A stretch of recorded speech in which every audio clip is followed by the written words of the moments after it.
आस आज आमे पढ़िबा कविता पिंगलार अभिसार। कवि राधामोहन गणनायक ऐतिह्य परंपरा किंबदंतीर फूलमानंकु आनी डाला सजाड़ुथिबा कवि हेउछंती राधामोहन गणनायक, जहांक कवितारे जातीयताबोध प्रकृति प्राणता और संस्कृतिर भावावेग छुआरे कविता जीवंत होई उठिछि। तांको कविता गुड़िक प्रायतः गाथा कविता। गाथा कविता कहिले किंबदंती सांस्कृतिक ऐतिह्य को आनी जेतेबेले कवितारे लेखा जाए ताहा गाथा कविता भावरे विवेचित हुए। तांको उदाम सिंह कवितारे से कहती जन्मदामर भारत भूमि रे बहु दूरे साथी बहु दूरे बंदी मु आजी उद्दाम सिंह एई लंडन कारापुरे सम्मुखे मोहर फासी काठ सिख संतान शुणाउछि मुहि जन्म माटीर जय पाठ। यह एक गाथा कवितार मान्यता दाबी करे। तेबे तांकर एई गाथा कवितार दायरे बा गाथा कविता को पाथेय करी से सृष्टि करिसेंती उत्कलिका, स्मरणिका, मौसुमी, पशुपक्षीर काव्य, सामुकार स्वप्न, सूर्य अंधकार भली अनेक कविता संकलन। एई सूर्य अंधकार कविता संकलन पाई 1975 मसीहा से केंद्र साहित्य एकाडेमी पुरस्कार पाइथिले। 1990 मसीहा रे पद्मश्री उपाधि भूषित होइथिले। 1993 मसीहा रे अतिबड़ी जगन्नाथ दास पुरस्कार पाइथिले। आलोच्य कविता पिंगलार अभिसार एक मिथ धर्मी कविता।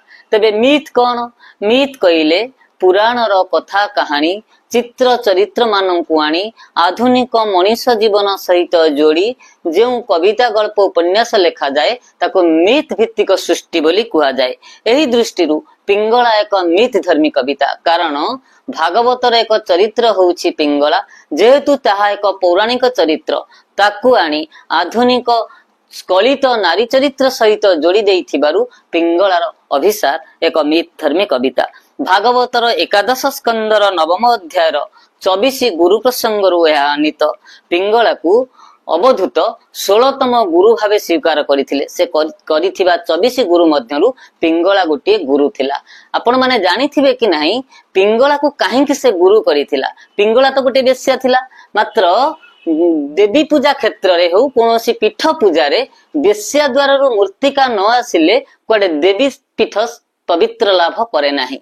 पिंगला को एक उच्छ्वसित पवित्र स्थान बोली बा बेश्यालय को गोटे पवित्र स्थान भावरे ऐतिहासिक बा पौराणिक स्थिति अनुसारे वर्णना करा जाइछि। पिंगला एक बारांगना। तेबे ताकू गुरु करिवार कारण होई पारे प्रत्येक मनुष्य भितरे गोटे भूल थाए। एमिति केही मनुष्य नाही जे जीवन काल भितरे भूल करे नाही, मात्र सेई भूल को भूल बोली प्रमाण करने को जाई जेतेबेले ठीक आडू मन को मनीष अग्रगति हुए ता भूल आउ भूल हेई न थाए। तेणु आमे जदि बुझी देखिबा समग्र मानव जीवन एक भूल रो समाहार। सेथिरु उत्तरण हेबा बा उत्तरित हेबा होची गोटे दिव्य चेतनार स्पर्श पाइबा। ठीक सेमिति पिंगला रो चरित्र रो उत्तरण घटिछि। उत्तरण जेतेबेले ते आशारे से बंचिछि, आशा स्वप्न रे से मशगुल होईछि। कोनोसी एक धनी युवक ताको कथा देइछि जे मु संध्या को आसीबी। से अपेक्षा करिछि, मात्र रात्रि निगड़ हेइछि, धनी युवक आसी नाही। तार आशा स्वप्न सबु धूलिसात हेइ जाइछि। अधिक किछि पैसा रोजगार करिबा आशारे ता जीवन उत्सर्ग करि दउछि अन्य पुरुषर सानिध्य रे। जेतेबेले युवक आसी नाही तार मोहभंग घटिछि। सेठु से अलडस्त्र चली जीवा पई मनस्थ करिछि, जाहाकू जगन्नाथ दास भागवत रे लेखिले रजनी अर्धे भोग हेला धनी के न देखी पिंगला निश्वासे छाड़े उच्च स्वरे दुखे बसिला निज पुरे। धनी पुरुष न आसीबारु दुखरे म्रियमान होई पड़िथिला पिंगला।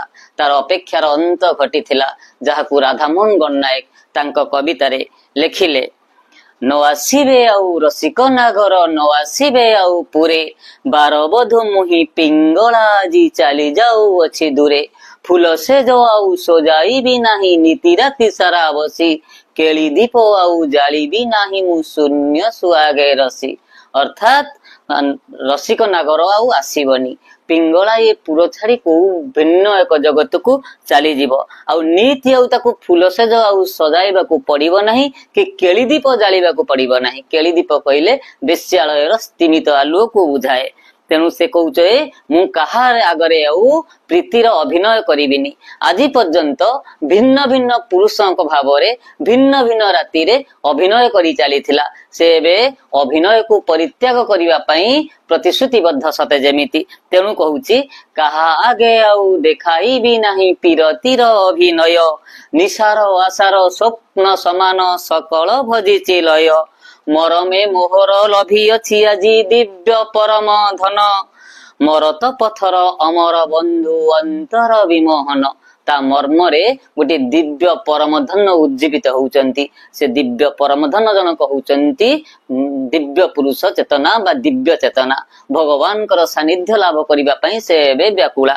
ତେଣୁ ସେ କହୁଛନ୍ତି ମରମେ ମୋହର ଲଭିଅଛି ଆଜି ଦିବ୍ୟ ପରମ ଧନ, ମରତ ପଥର ଅମର ବନ୍ଧୁ ଅନ୍ତର ବିମୋହନ।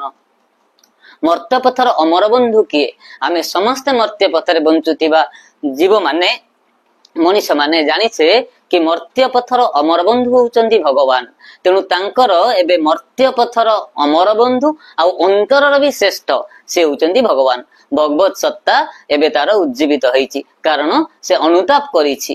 ଅନୁତାପ ଠାରୁ ବଡ ଶତ୍ରୁ ବୋଧ ହୁଏ ଆଉ କେହି ନାହିଁ, ଯାହା ପିଙ୍ଗଳା ଏବେ ଅନୁତାପ କରିଛି। ତେଣୁ ସେ କହୁଛି ଏ ମୋର ଜୀବନ ପଙ୍କ ଉରସେ ଫୁଟିଅଛି ଶତ ଦଳ, ରିକ୍ତ ଏ ମୋର ସୁକ୍ତି ଗର୍ଭେ ଫଳିଛି ମୁକ୍ତା ଫଳ।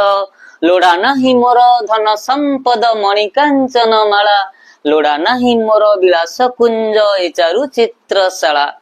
ଏ ମୋର ଜୀବନ ପଙ୍କ ଉରସେ ଫୁଟିଅଛି ଶତ ଦଳ। ଏଠାରେ ମୁଁ କହି ରଖେ ସବୁ ଖରାପ ଭିତରୁ ଭଲର ହିଁ ଜାତ ହେଇଥାଏ।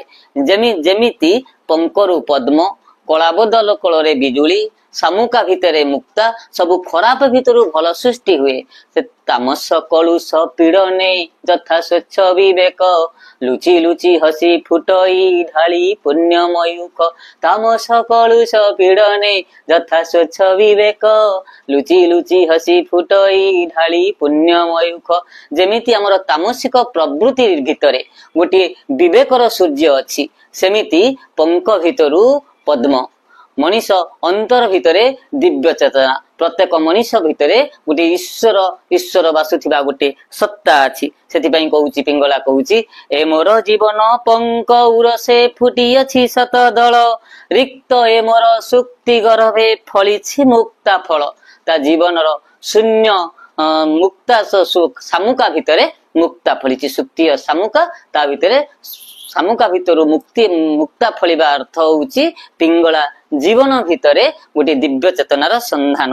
ଲୋଡା ନାହିଁ ମୋର ଧନ ସମ୍ପଦ ମଣି କାଞ୍ଚନ ମାଳା, ଲୋଡା ନାହିଁ ମୋର ବିଳାସ କୁଞ୍ଜ ଏ ଚାରୁ ଚିତ୍ରଶାଳା। ଇଏ ସବୁ ବିଳାସ କୁଞ୍ଜ ତାର ଆଉ ଆବଶ୍ୟକ ନାହିଁ। ଲୋଡା ନାହିଁ ତାର ଧନ ସମ୍ପଦ। ମଣିଷ କେତେବେଳେ ଧନ ସମ୍ପଦକୁ ତୁଚ୍ଛ ମନେ କରେ? ଯେତେବେଳେ ତା ଜୀବନ ଭିତରେ କଳା ବାଦଲ ଢାଙ୍କି ଆସେ। ଏବେ ପିଙ୍ଗଳା ଜୀବନ ଭିତରେ ଯେତେବେଳେ ରସିକ ନାଗର ନ ଆସିଛି, ରସିକ ନାଗର ଠକେଇ ଦେଇଛି, ସେତେବେଳେ ତା ଭିତରେ ଗୋଟେ ଅନୁଶୋଚନା ଆସିଛି। ମୁଁ ଜୀବନକୁ ଏମିତି ଖିନ୍ ଭିନ୍ କଲି କାହିଁକି? ଜୀବନକୁ ଏମିତି ନଷ୍ଟ କରିଦେଲି କାହିଁକି? ନାଇଁ, ମୁଁ ଏବେ ଦିବ୍ୟ ମଣିଷର ସନ୍ଧାନରେ ବା ଦିବ୍ୟ ଚେତନାର ସନ୍ଧାନରେ ଆଗକୁ ବାହାରି ଯିବାର ଅଛି। ତେଣୁ ତାର ଧନ ସମ୍ପଦ ମଣି କାଞ୍ଚନ ଏସବୁ କିଛିର ଆବଶ୍ୟକ ନାହିଁ। ନ ଆସିବେ ଆଉ ରସିକ ନାଗର, ନ ଆସିବେ ଆଉ ପୁରେ, ବାର ବଧୁ ମୁହିଁ ପିଙ୍ଗଳା ଆଜି ଚାଲି ଯାଉଅଛି ଦୂରେ। ଆଜି ଏ ମଧୁର ନିଶିଥ ଲଗନେ ମେଦୁର ଧରଣୀ ସାରା, ଗଗନେ ହସଇ ମୋହନ ଇନ୍ଦୁ ହସଇ ମୁଗ୍ଧ ତାରା।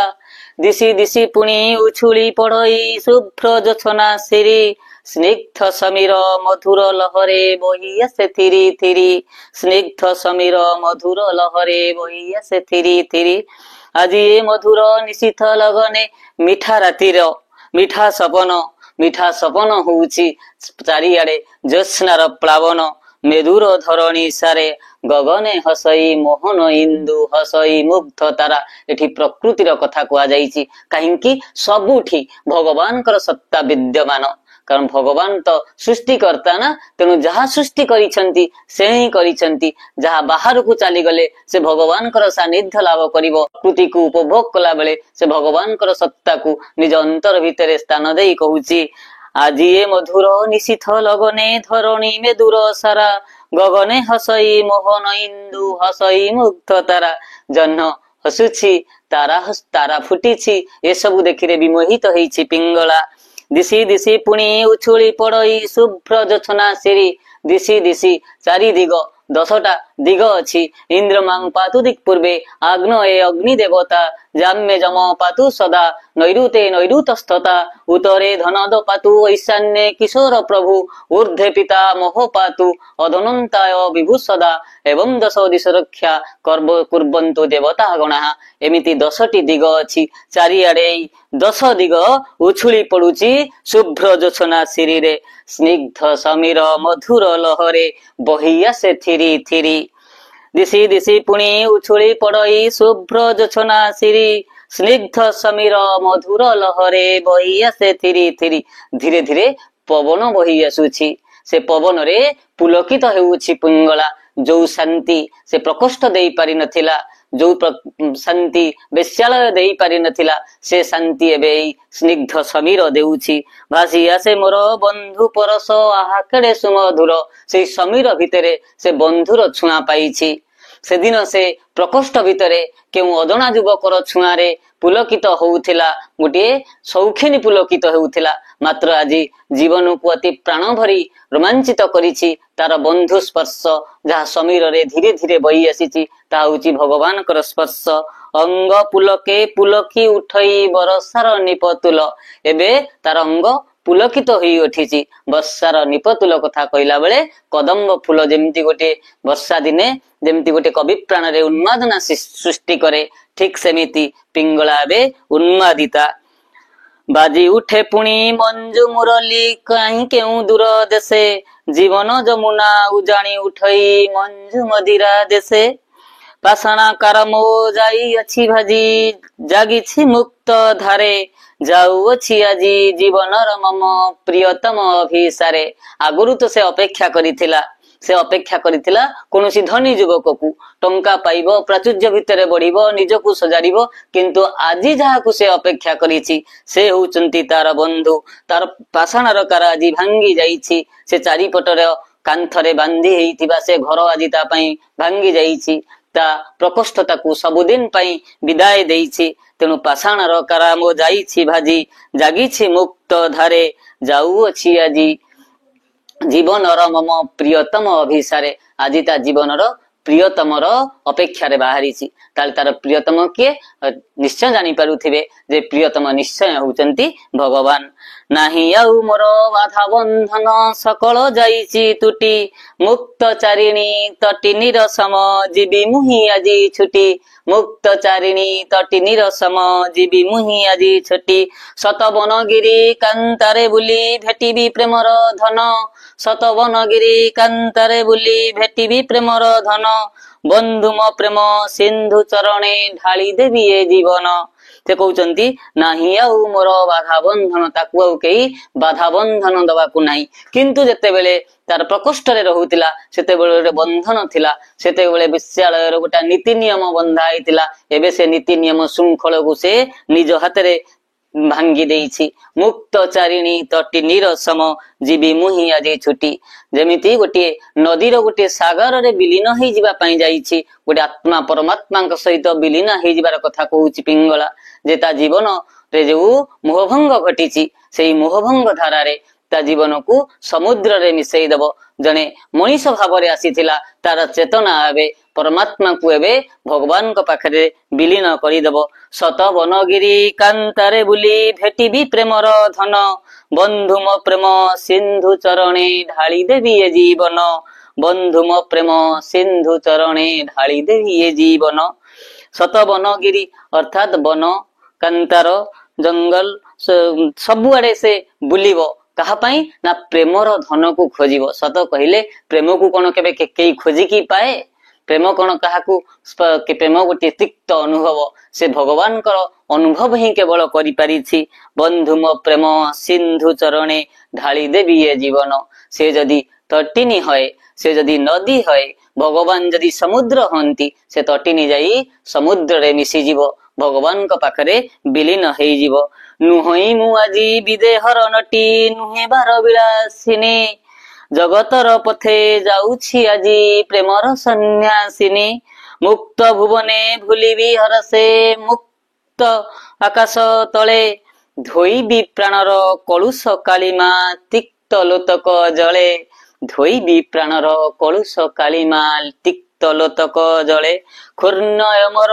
यौवन धन पूर्ण एमर रूप पिरती अनले जाली प्रिय लगी करिबी आरती धूप निजकु जालेब धूप सम जलिकरी निजे भगवान को पाखरे मिसी जीव धुआं आकार रे बास्ना आकार रे नुहे मुहे से आज आउ विदेहर नटी नथिल नुहे किंतु आगरू से विदेह रे नटी थिला विदेह नगर रे बारांगना थिला आज से सेतिरु उतुरी आसीची से कहूची मु आज विदेहर नटी नुहे कि नुहे बार विलासिनी कि बार पुरुषंकर सज्जा संगिनी मु आज नुहे मु कैसे जगतर पथे जाउछि आजी मु प्रेमर सन्यासिनी से होउछि सन्यासिनी कहार प्रेमर सन्यासिनी से प्रेमर सन्यासिनी कोठी अछि से अछि केउ एक अदूर इलाका रे जहा आखि रे देखि हबनी जहा को केवल अनुभव करि हबो मुक्त भुवने भूलिबी हरसे मुक्त आकाश तले मुक्त ए पृथ्वी भितरे मुक्त आकाश तले से बुलिबो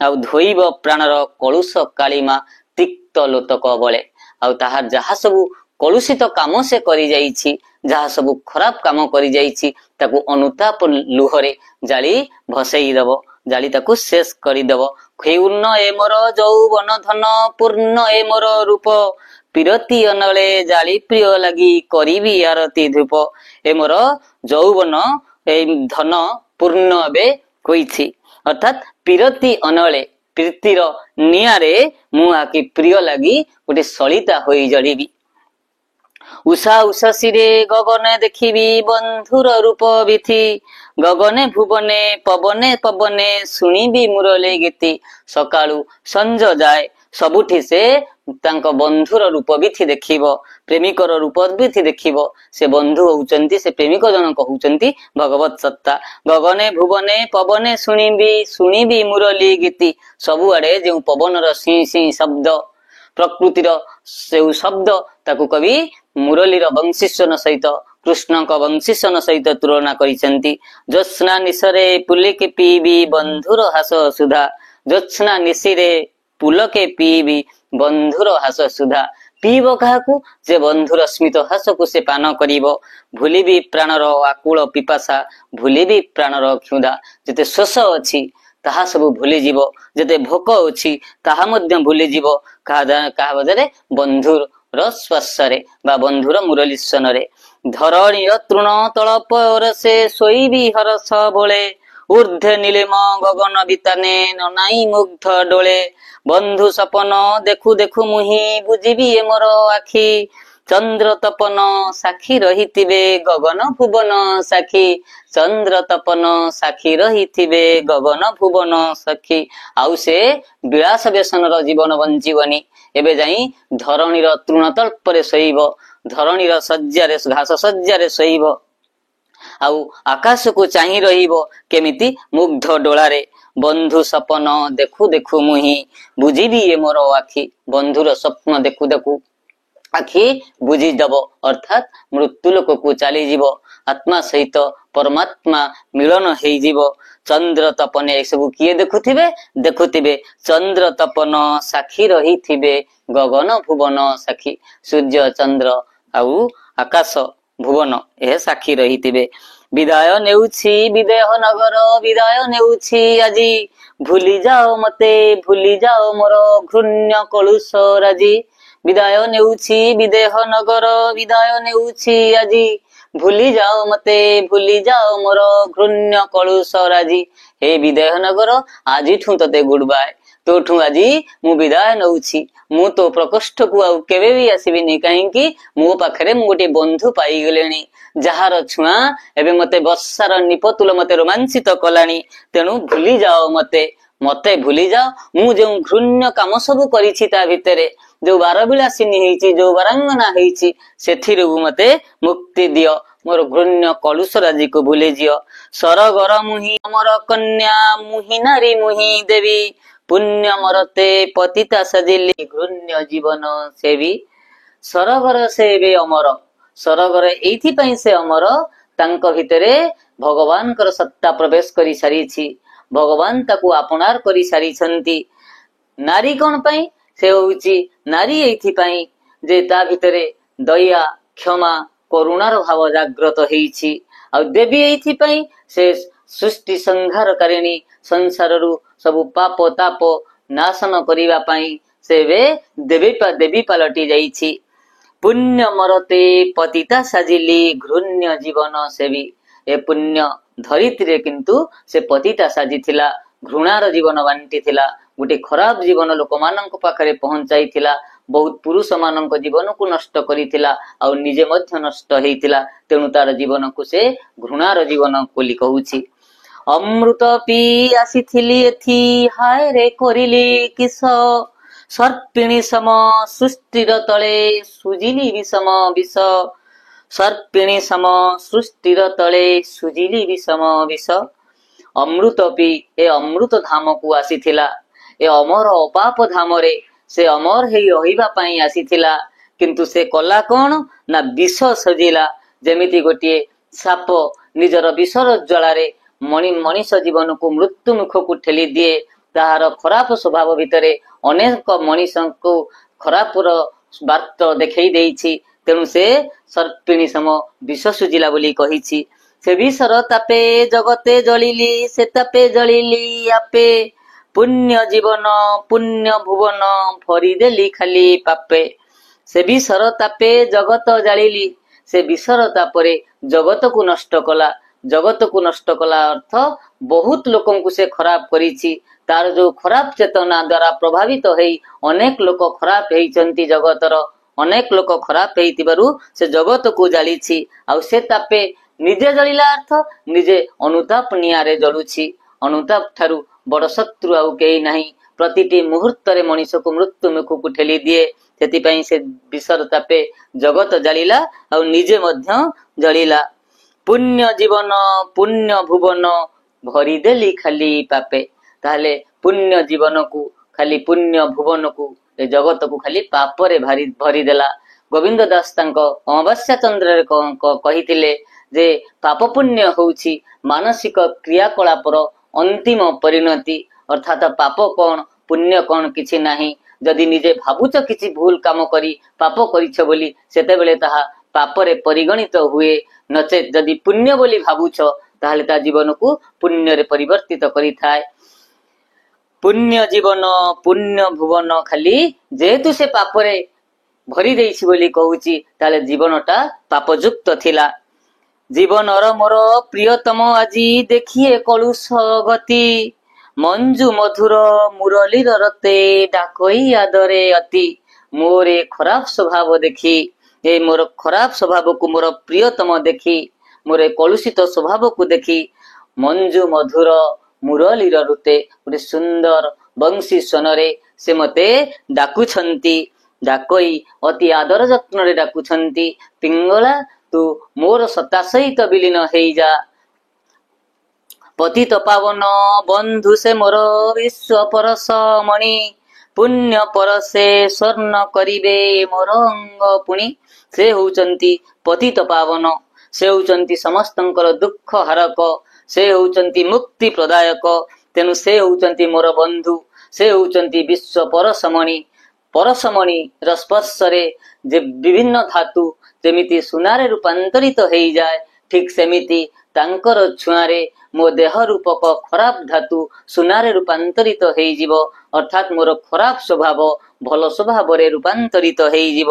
ବିଦାୟ ନେଉଛି ବିଦେହ ନଗର, ବିଦାୟ ନେଉଛି ଆଜି, ଭୁଲି ଯାଅ ମତେ ଭୁଲି ଯାଅ ମୋର ଘୃଣ୍ୟ କଳୁଷ ରାଜି, ଭୁଲି ଯାଅ ମତେ ଭୁଲି ଯାଅ ମୋର ଘୃଣ୍ୟ କଳୁଷ ରାଜି। ହେ ବିଦେହ ନଗର, ମୁଁ ତତେ ଆଜି ସବୁଦିନ ପାଇଁ ବିଦାୟ ଦଉଛି। ମୁଁ ଏବେ ଅନ୍ୟ ଏକ ଇଲାକାକୁ, ଅନ୍ୟ ଏକ କମୂଲକକୁ ଯାତ୍ରା କରୁଛି, ଯୋଉଠି ମୋ ପ୍ରିୟତମ ମତେ ମଞ୍ଜୁ ମଧୁର ମୁରଲୀଶ୍ୱରରେ ଡାକୁଛନ୍ତି। ମୁଁ ସେଇଠିକି ଯାଉଛି। ଆଜିଠାରୁ ତୋ ପାଖରେ ମୋର ଯେତିକି କାର୍ଯ୍ୟ ଥିଲା ତାକୁ ସମାପନ କରିଦେଇଛି। ମୁଁ ଆଉ ସେ ଘୃଣ୍ୟ ଜୀବନ ସେବିବାକୁ କେବେ ବି ତ ମାଟି ମାଡ଼ିବିନି, କେବେ ବି ତ ପ୍ରକୋଷ୍ଠକୁ ଆସିବିନି। ବାସ୍ ଏତିକି। ଧନ୍ୟବାଦ।